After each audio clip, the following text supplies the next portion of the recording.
is that we really focus on building a coach's toolbox. So these are some really practical suggestions I think that you can take out and implement in the field, on the court immediately, and start to experiment with. These are certainly not the be all end all of tools that you can use, and you're certainly going to discover a lot of things as you go through your coaching journey, as you continue through your coaching journey. 26 years for me, and I'm still filling my notebook with all sorts of things at clinics, and that's one of the joys of coaching. There's always a new way to do things. So I thought we'd jump in and start talking about principle number one, which is filling the emotional tank. An interesting little side story. This is the one I am the worst at. So I thought we'd start with this one. As a young coach, especially, I was an X&O guy. I was teach the skills of the game, the intricacies of game planning, and so on and so forth. And it has really taken me a long time to understand the importance of this step and to understand how important it is to the learning environment that we're creating so that our athletes can really maximize the practice time they have with you. So we certainly don't want you to think this is one of those warm and fuzzy, filling the emotional tank type of things. This is something that I think is imperative towards developing a learning atmosphere so that we really can create better athletes in our practices, and then better people off the court. So step one, okay, I'd like you in your small groups there. I'd like you guys to sit and talk a little bit about planning a dinner party. How exactly would you go about planning a dinner party? Okay, and I'm just going to ask for you guys to shout some things out. Yep. And you're welcome to stand up, Chris, if you're more comfortable. Don't feel like you have, because we can hear you and we can see you. Do what you're comfortable doing. All right. Okay. So what are some things about planning a dinner party, okay, that you guys would, just right off the top of your head, what are some first things that you would have to do? Make a guest list. Guest list. Yep. All right. What else? Ruben? Menu. Well, oh, sorry. Yeah. No. Kelly's done this more than me. Yeah. Kelly's done, yeah. Yeah, send out invitations, decide if you want RSVPs, decide if you're going to do it indoors, outdoors. Is weather a consideration? Yep, that's a California question. Is it I was gonna say. Are you providing the keg, or is it BYOB? We do a bring your own choice of meats. We supply the beer, and you guys bring the food. Okay. That works.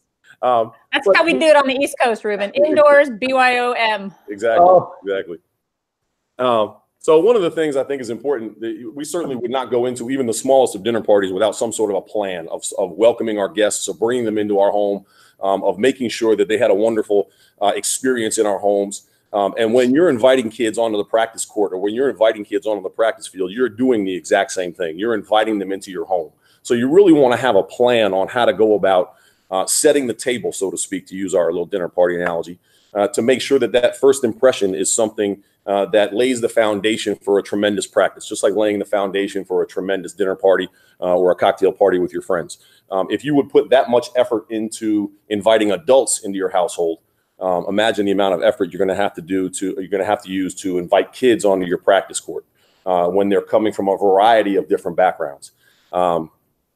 And I think it's extremely important to lay that foundation if we're going to really build an educational atmosphere over the next hour or 2 hours or however long your practice might be.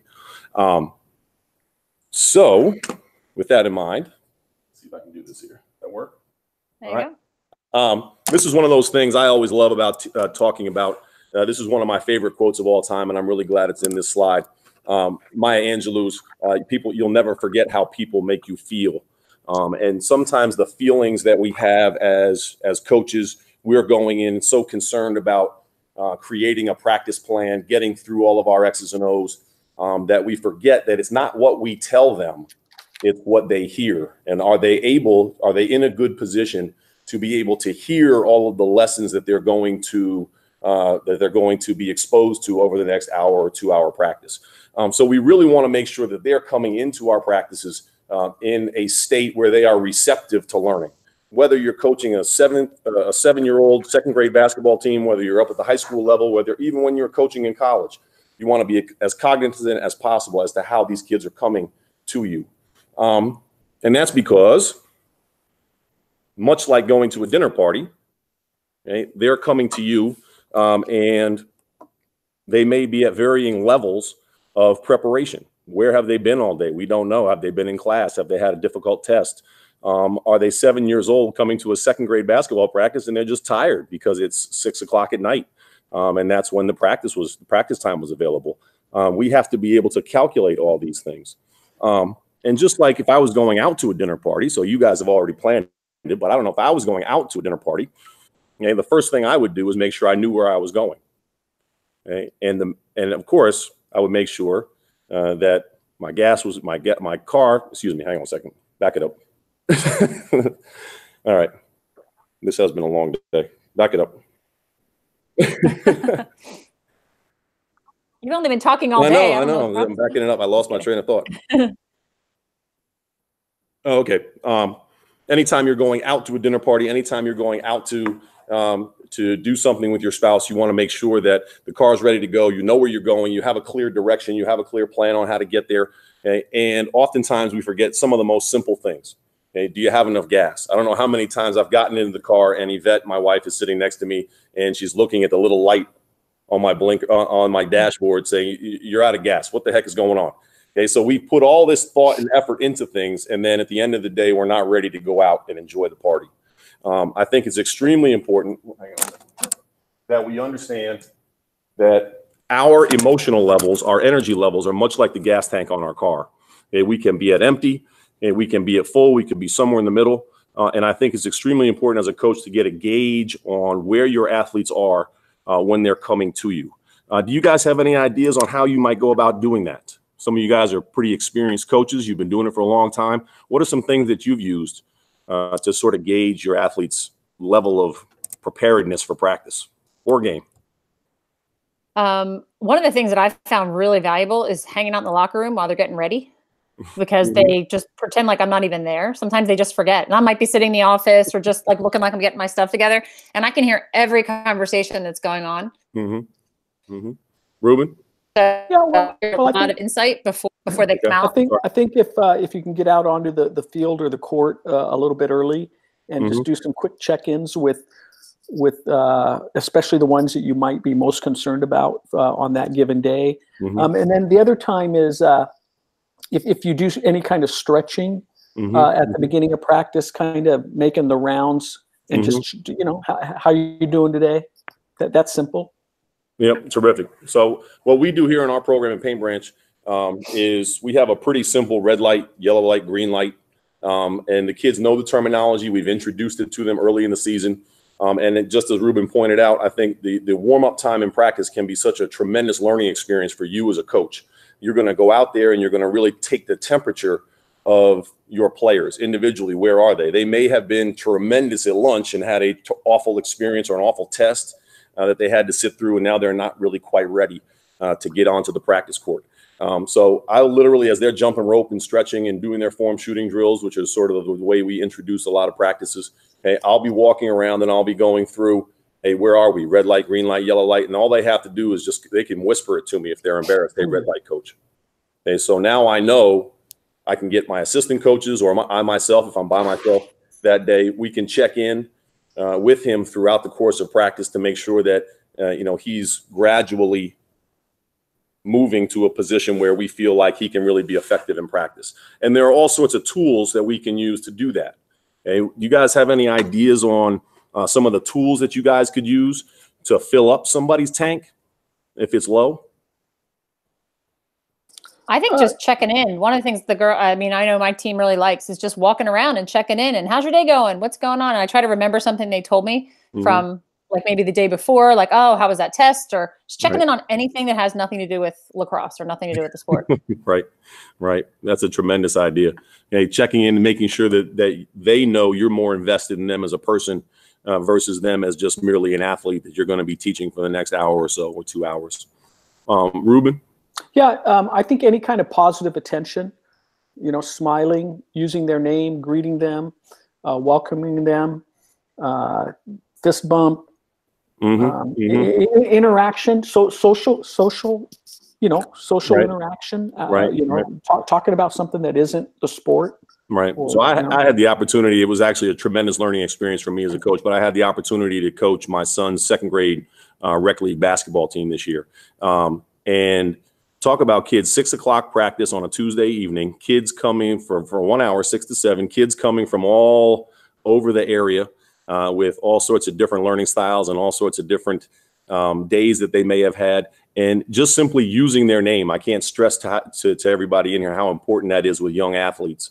Young athletes very rarely respond to "Hey fellas," or "Hey girls," or "Hey ladies, let's go." If you can say, "Hey Nico," or Jordy, or Graham, and really call them by name, not only does it draw their attention to you, but it also lets them know that you're investing in them.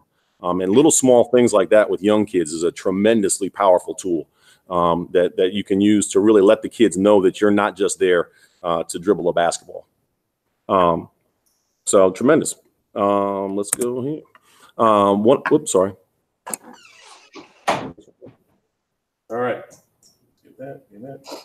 Change the tank, fills the tank. And skipped over that. Oh, back up. Sorry. All right. So let's talk about one of the most commonly researched tools to filling somebody's tank. And this is something that I really was drawn to when Phil Jackson first started working with Mr. Thompson in the Positive Coaching Alliance. And he stressed, in one of the talks I heard him give, he stressed the importance of this tool in working with the Chicago Bulls, which, you know, I assumed if it worked with the Bulls, I might be able to give it a try with my local high school team, and you might be able to give it a try with your local second grade team. And that is this idea of what I like to call sandwiching. Okay, how are we presenting constructive criticism to the kids, and when are they most responsive to it? And perhaps some of you guys have heard about this before. It is the 5-to-1, the 5-to-1 ratio. Do you guys know what that is? Any chance? Never heard of it? No. All right. The idea is, and the idea behind this is that kids are going to be more receptive to criticism, or to construction, I like to call it, to correction, if they have this idea that it's not just everything is not negative. There are a lot of positive things that we can build on, and here are some ways to go about doing it. I always like to call it celebrating their failures. No real positive learning experience has ever really been accomplished without some sort of a failure. So we missed our shot. Okay? Well, the form could have been great, the preparation could have been great, and we want to remind kids about all the positive things that they're doing.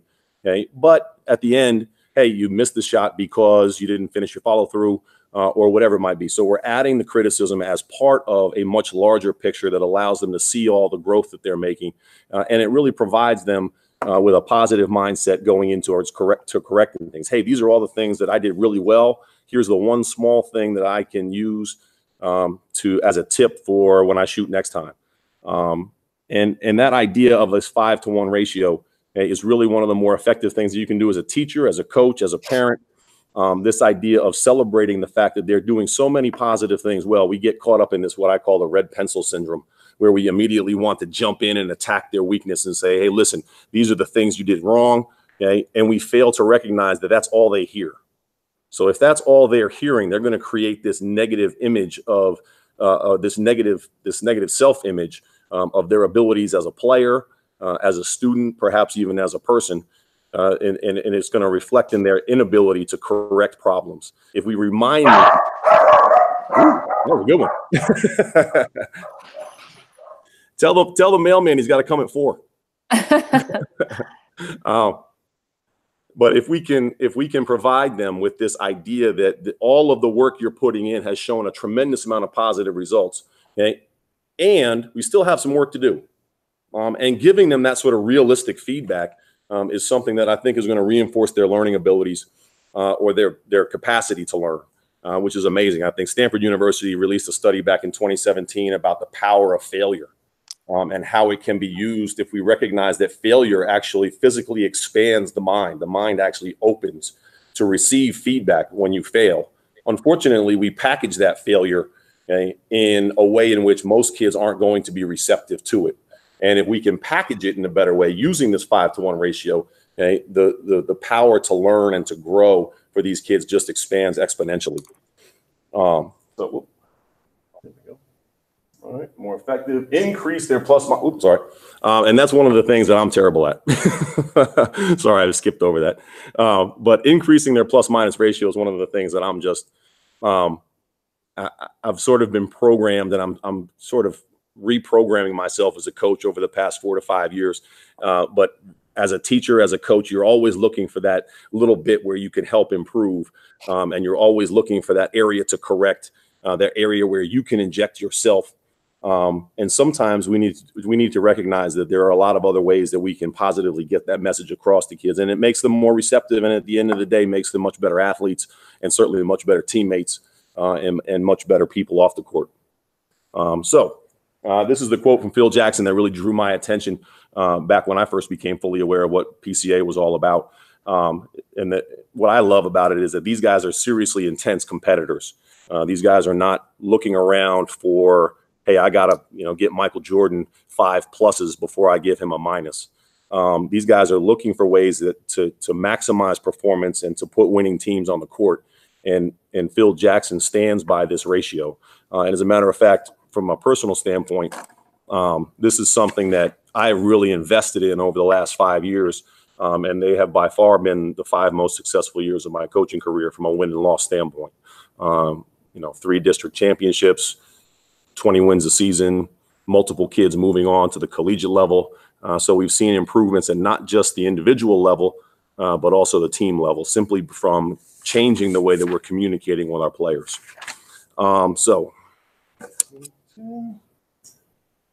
Plus minus. Okay, watch the video. These things are usually about 30 seconds long. Is that what these little videos are? Phil's a little bit longer. Okay. Yeah. Did you watch it? Did you get it to play for you? I didn't watch it through this, but I have watched it before. Yeah. Okay. Oh, there it is. Yeah, you guys are magic. It works for you. Mm-hmm. So this is my fun part. Okay, let me give you a quick scenario. Okay, and you could choose any level. I think this really applies to any level. If we know that kids respond to positive feedback, and we know that kids we're really helping to develop their learning abilities through this 5-to-1 ratio, but then you also see just a laundry list of mistakes in their performance, okay? And you know that they have to hear that feedback if we're going to improve in our next practice or our next game. Okay? If we're in a post-practice or post-game meeting with your team, okay, what are some ways in which you would try and correct this laundry list of problems that you see while still maintaining some sort of an idea of that 5-to-1 ratio? What do you think, Kelly? I think one of the things that helps is pointing out all the things that they're doing well, even if it's just short little things along the way, showing them how they can improve. Yep. Ruben? Yeah, I think, and then the flip side of that is prioritize what you want to, the corrections, the critique that you want to make. The list may be long, but hitting them with the whole list may not be what makes them improve the most. So what's the most important 1 or 2 things today? And maybe it's if you want to hit more of them, maybe with Kelly you're hitting the follow through, and with Joe you're hitting the pre-shot routine. Prioritizing, picking your spots. Yep. I think one of the things here, if you really feel as a coach that you have this laundry list of problems or issues that you have to deal with, I think it's extremely important to know yourself first. How has this affected you? Are you in a position to provide the necessary feedback to continue those kids growing? I think a lot of times as coaches, we get wrapped up in the way that performance reflects on our own work. And we think that if our team is failing, then we're failing, and somehow that can affect us emotionally. So we need to really check ourselves and make sure that we're ready to provide feedback after a really poor performance, if we're really going to maximize the learning environment that should be youth sports. But there are all sorts of different toolkits, all sorts of different tools you can add to your toolbox. Okay, and some of them, let's get that. Okay. Right, are on the board behind me. I love the one that mentions criticizing in private. I think is so extremely detrimental to attack a kid's behavior in public, especially if you're in an emotional post-game or poor post-practice performance. You really want to make sure that you're pulling that kid aside and you're talking to him in a safe environment, and not a safe environment for you. You have to really put yourself in the kid's shoes. He knows he played poorly. Most kids are not going out there and missing shots on purpose. They're not messing up your practice plan on purpose. What they're trying to do is put their best effort forward, and in that process, they're going to fail. And we need to be able to recognize that and make sure that we're providing them with the feedback in the proper environment. I love asking them permission, and even going going much further and asking them, hey, what did you do wrong? Provide them with the opportunity to self-analyze and to self-critique. And 9 times out of 10, they're going to know exactly what it is that they've done poorly. They're very adept at understanding the different dynamics of your team, of your practice, even at a young age. The second graders on my son's team would always amaze me at the feedback that they would give me. And I told their parents after the season was over, I said, thank you, because your kids taught me a lot more than I ever taught them. And it was just a wonderful coaching experience. I highly recommend everybody, getting themselves a second grade team. Maybe you've already got one. And I think it's extremely important, too, to understand that this 5-to-1 ratio is not just a one-on-one interaction or a singular moment in a team-coach interaction. What you're trying to do is create an environment where the kids know they're safe, where they know that this is a growth mindset environment, where the culture of the program is really all about growing and developing them as athletes and as people.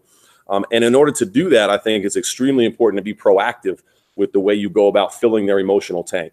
And one of those things, one of the things I absolutely love, there's a whole series of things here. The buddy system, you can assign players. We have our varsity players assigned to our JV players to work with them, to help them through the season, to manage expectations, to have them talk to each other about how the coaches are interacting. And the varsity guys can act as a real aid for those JV guys. And vice versa. I think the JV players have shown a tremendous amount of insight when they're sitting back watching me run practice and then giving feedback to the varsity guys. Positive charting is something that we believe very, very strongly in. We have signs in our locker room, and what we chart are the things that we feel really affect performance, but they're also the things that we feel are 100% within our guys' control every single day. So we'll chart effort plays, we'll chart communication, we'll chart positive reinforcement, where the guys are helping each other up off the floor, they're helping each other through tough situations in practice. And you can come up with a whole laundry list of things for your program that you feel really help reinforce what it is. I'm way over, aren't I? Keep going. All right. A little bit. What you feel really helps reinforce positive behavior in your program. And last but not least, I love this idea of the winner's circle. This is actually something that I thought we did a poor job of as a coaching staff this year. I don't really think we maximized our team's efforts this year. And I think getting away from doing the winner's circle is something that really contributed to that. But it's the idea that after practice, we're going to get together at midcourt. We're going to get together in a circle.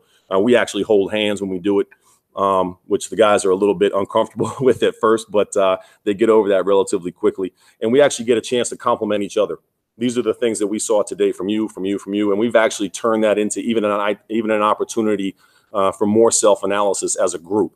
Hey, we really need this from you. We really need that from you, and so on and so forth. But there are all sorts of different tools that can go into your toolbox. And these are just some of the ones that we use in our program. Take a break. Move on. All right. All right. All right. How bad was that? As far as like the time? I had 24 minutes. You started at 2:50, okay. So it wasn't that bad. All right. No. All right. Not bad at all. Cool. My question was, who was doing more talking, you or us? Oh, I was. How much more? That was the first thing I wrote down on my little sheet here. Yeah. When I lost my train of thought with the fuel tank, with the emotional tank, I had a bunch of questions that I wanted to ask you guys. Mm-hmm. And one of the things I love working with my high school kids with is just asking them what they know before we get into a topic. Mm-hmm. And when we got to the emotional tank, I wanted to do a little bit more of the Q&A as far as what you guys know before we start getting into it. Which you did. You asked us what we know about the emotional tank, but both of us said played the role that we didn't know anything, so we didn't give you anything there. Right. So right. What I wanted to follow that up with was the description of it. Here's what the emotional tank represents, and then what are some things that you think would add to somebody's tank, take away from somebody's tank, and get into more of a discussion of those kinds of factors. And then when I lost my train of thought, I completely skipped over. Yeah. So. Yeah. Well, that was Ruben, do you want to start? Well, that's one section of the workshop. So if that section, Chris, turns out like, wow, I didn't have as much interaction as I wanted there, then in the next two principles, you're going to be all the more conscious of making sure that you know. So it's it's possible that one section will be lighter on the interaction than you want for whatever reason, and it might be because you forgot to ask the question or who knows what. So let me ask a couple questions. Okay.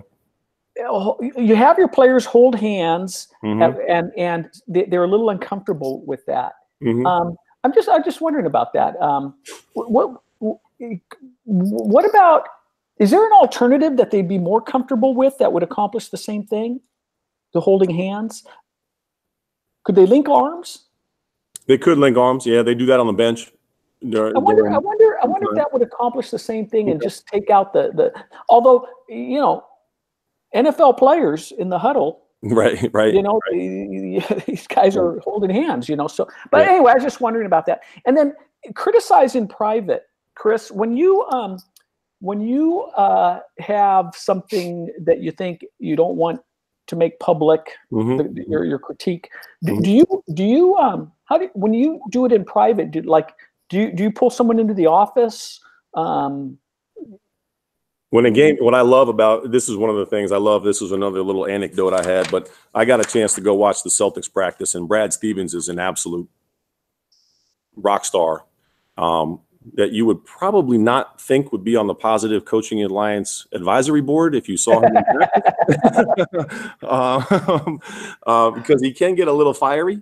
But I think in the way he works with his players, he does a tremendous job of making public situations private. So when he's really getting on players in games, and you could see this when they were scrimmaging, he wasn't really interested in overly disrupting the flow of the practice. He'd sub out and Marcus Smart would be standing next to him and he'd just be talking to him. And then after the game, he'd be like, well, I couldn't hear him and I was standing on the sidelines. And after the game, I'm like, after the practice, I'm like, what was he telling you? And, it was some choice words. But what I really liked about it was that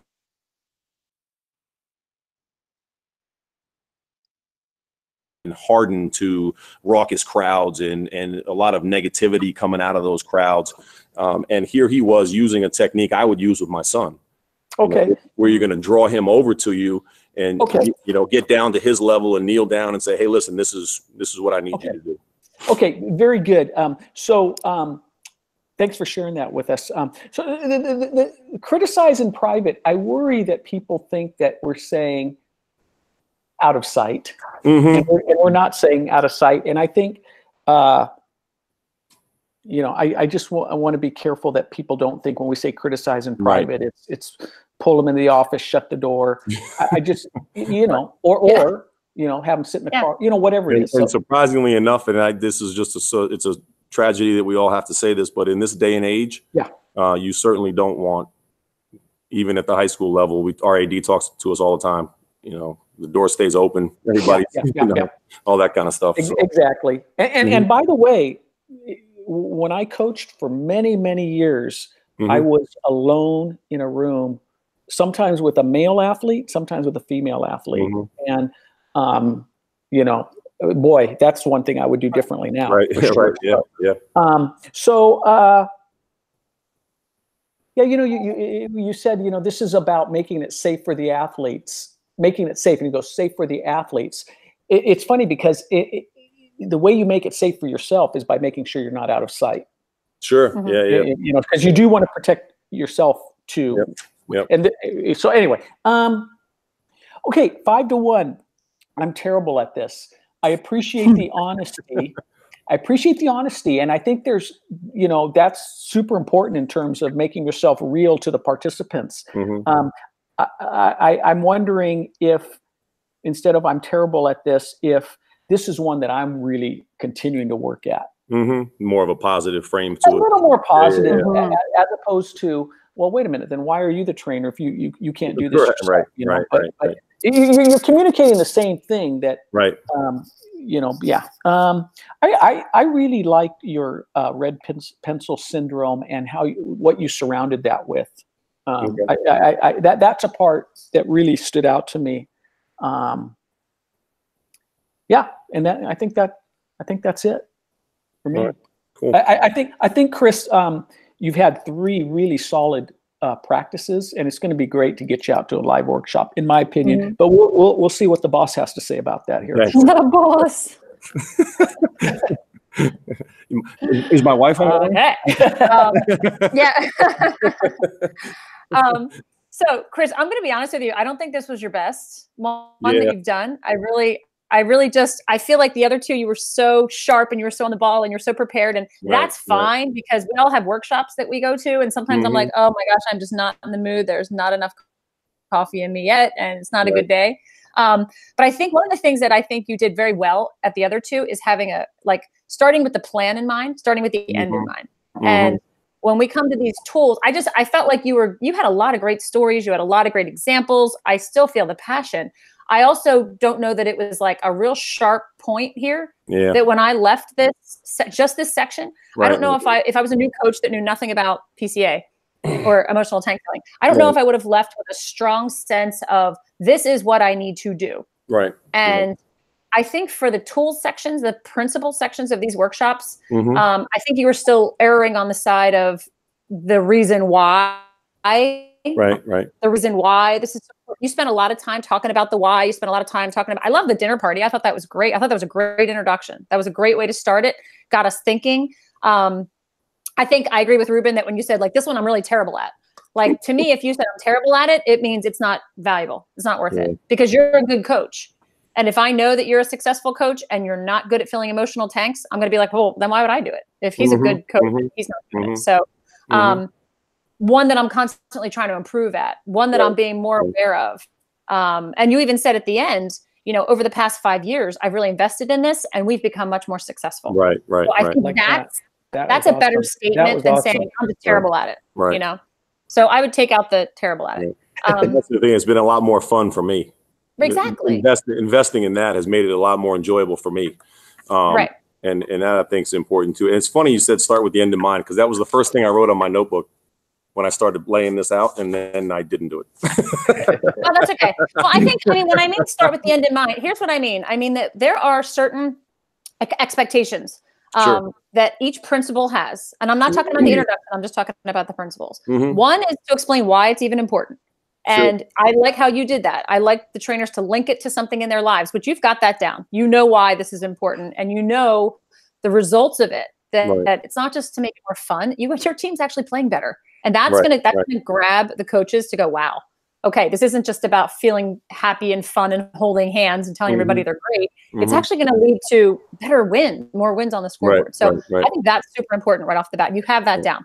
The part that I felt a little shaky with is, okay, what specifically pretend I'm like brand new coach, don't know what I'm doing. What should I do? What should I actually do differently when I go out on the field or the court or the pool tomorrow?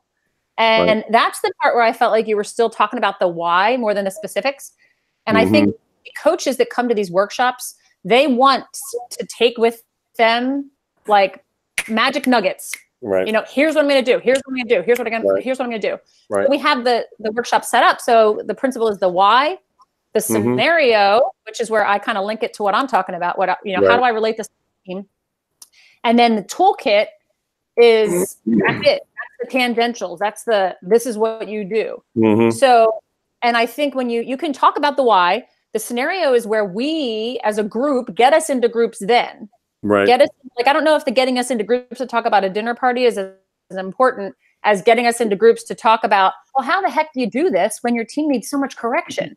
I'm talking about the bad news bears here. How the heck am I going to not correct them?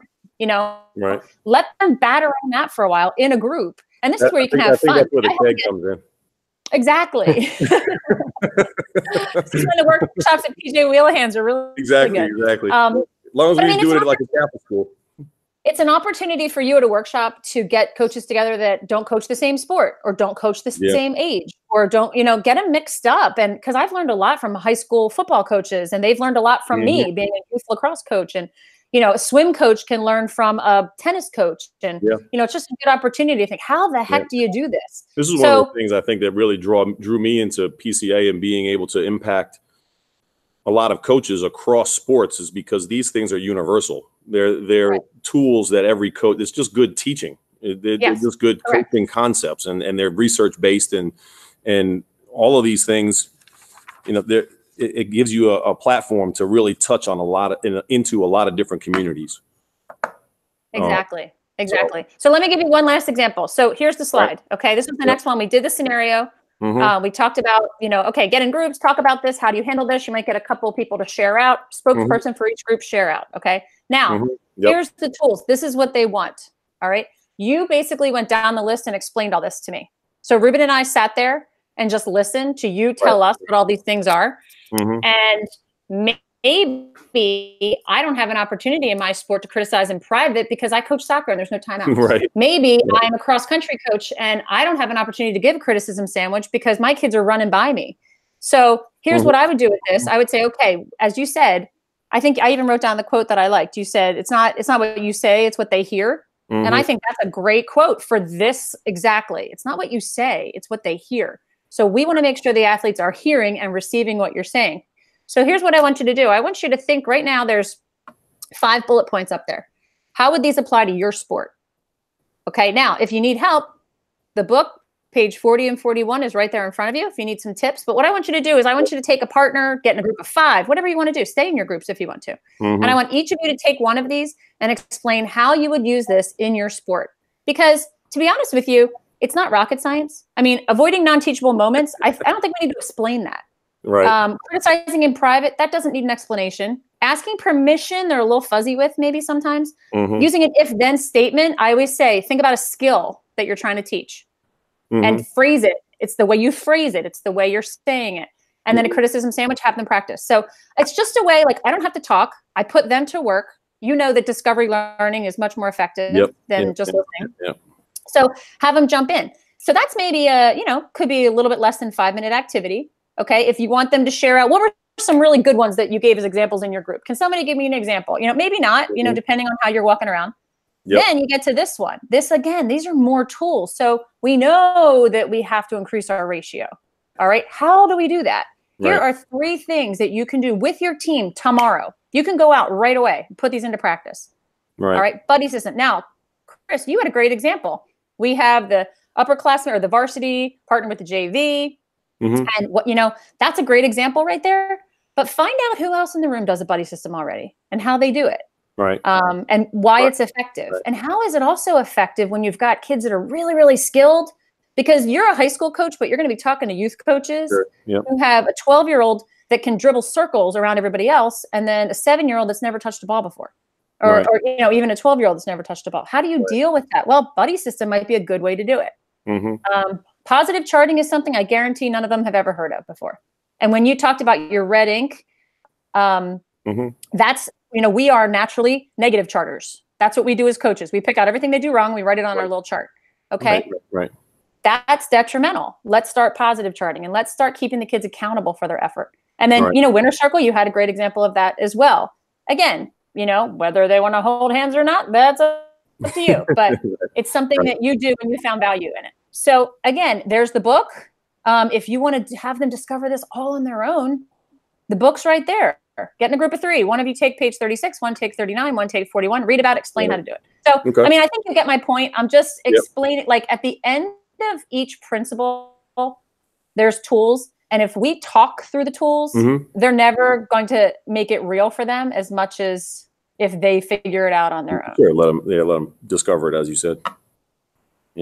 And not only discover it, but they're going to apply it to their sport, because I'm very limited in the sports that I've coached, and they're not. They know how can I take what he's saying and make this real for my sport. Right. I think and that's what's going to stick with them, and that's what they're going to say. Oh gosh, I practice tomorrow. I'm actually thinking, how can I do it by buddies? What are you going to do? How can I do a winter circle? When can I do it? Maybe I won't call it a winter circle. I had a coach call it a sunshine circle. I'm like, hey, whatever you want to call it, I don't care. I call them shout outs. Right. I call them, and then my girls call them holla, time to holla. That's what they all say at the end of a practice. We need holla time, coach. You forgot. I'm like, all right, it's holla time. Let's go holla. So, but I'm just, you know what I mean? Like, I think you fall into talking. And all of these things, I was trying to make little notes as I went along too. It's like, this is probably the least prepared emotionally I was to do it, because I had to like walk up and down the hallway and like process the day, because my last class just left at 2:30. So it's like, so I had to go back and process the day. And I understand. I'm like, hey, you know what? I'm ready to go. I was trying to get myself, get myself in that zone. And it was definitely one of those days where it was like, you know what? Maybe I should have just handed out the PowerPoint and gone home. No. That's okay. And again, Chris, I'm only being tough on you because you're going to get out there soon, and you're going to get certified, and you're going to be doing workshops. And unfortunately, with the personnel that we have at PCA, you're not going to be getting a lot of feedback necessarily from somebody at PCA. You're going to be getting feedback from the partner. You're going to get feedback from the coaches at your workshop. But we only have a small window of time where we can give you feedback that's going to help you when you get out there. So that's why I'm just kind of like a lot of waking these you things, up a little bit. A lot of these things and we always like to say we're our own worst critic, but it's always nice to have other people that hold our feet to a standard of expectation. So no, I really appreciate all the feedback and all the time you guys have spent in this, because it's certainly it's certainly some things that I've taken into the classroom. Forget about my team. So I certainly appreciate that. Good. All right. Well, can I add one thing here? If this was Chris's off day, if it was, I like this off day. Yeah, not a bad off day. You know what I mean? You know what I mean? Because we all have sometimes we're a little better, sometimes we're a little less. So I think this is a good off day. All right, I appreciate that. Thank you. Yeah. And I have no doubt in my mind, Chris, that like I'm going to consider you an associate trainer after this. I don't want to do any more demos with you because you're ready to go, and I want to see you in front of live coaches. I think that's where you can do the most growth and most learning. You've got all the tools in place, and I think there's a limit to how many times you can do this for us. And I think you're at your limit. Like you're great. You're good to go. Totally. All right. And the next step would be for you to get out to a live workshop. And what I have you do is I have you do half of it. Okay. And not because you can't handle the whole thing, but I think it's good to watch another trainer do half and then you do half. Okay. So what I usually do is have the trainer open up the workshop and do the introduction. And then you would do like the emotional tank and Elm Tree of Mastery, and then have them close it so that you can watch them, they can watch you. And then usually the next step is for you to just do a whole workshop solo. And that's your certification workshop. Terrific. So love it. That's where we're at. I try to look for workshops and I'll send you the list. I try to look for workshops that are the Double Goal Coach 1 workshop, which this one is, but that's not always the case. I'm not sure. I'll have to look at the Mid-Atlantic schedule, but I'll send you the list of all the workshops. Let me know if any work for your time schedule and availability, and we'll try to get you out. Hey, that's awesome. I'm excited. All right. I appreciate it, guys. Cool. Absolutely. Any last thoughts, Ruben? No. Okay. No. Great. And just to let you know, so I am the lead trainer for DC. So we do these for all over the country. And usually I'm like, oh, you're going to report to Ruben or you're going to report to Joe. So you're going to be reporting to me anyway, even when you're certified. Okay. So if you have any questions, before the process or after, feel free to check it out. Awesome. All right. Thanks, Chris. I'll follow up with an email so you know what the next step is. All right, great. Thanks, guys. Thank you, Chris. Thanks, Kelly. Bye-bye. Thank you. Yep. Thanks, Ruben.